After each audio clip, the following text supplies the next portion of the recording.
সকালে উঠেই ক্ষেপণকে একটু আদর করে নিলাম, আর তারপরেই আমি চলে গেছিলাম সেই জায়গাটা পরিষ্কার হচ্ছিলো সেখানে। তো এখানে এসে দেখি ওই ঝোপের একটা আড়ালে একটা বোলতার চাক হয়েছে, তো সেটাকে ওড়ানোর ছিল আমাদের। তাই একটা খড়ের নুড়ির মধ্যে কেরোসিন দিয়ে আগুন লাগিয়ে ওই ধোঁয়াটাতে ওকে ওড়ানোর ছিল। তো যাই হোক আগুন লাগিয়ে দিলাম, তারপর যেই না বোলতার ওখানে আগুনটা পৌঁছেছে, সবাই তো আমরা ভয়ে এদিক ওদিক দৌড় মেরে দিয়েছি। তারপর যাই হোক মোটামুটি আধ ঘন্টা পরে সব উড়ে গিয়েছিলো। আর সমস্ত কাজ লাস্টে কমপ্লিট করে সন্ধ্যাবেলায় বাড়ি এসে আমি কাজে বসার জন্য উপরে গেলাম। উপরে যাওয়া মাত্রই একটা মিটিংয়ের কল চলে এলো, আমি ল্যাপটপটা বিছানায় নিয়ে বসে পড়লাম। মিটিংটা অনেকক্ষণ চললো।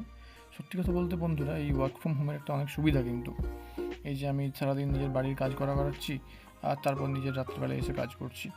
তারপরে এখানেই আমার মধ্যে কিছুক্ষণের জন্য একটা আনবক্সিংয়ের ভূত চেপে গিয়েছিলো। তো তা করতে করতে আরেকটা কল আসে এবং রাস্তাতে চলে আসে আমার মায়ের হাতের মাখা মুড়ি। তো সেগুলো খেতে খেতেই কলটা অ্যাটেন্ড করি। সেই কলটা শেষ হওয়া মাত্রই আরেকটা কল চলে আসে, আর সেই করতে করতেই ব্লগটা শেষ করলাম।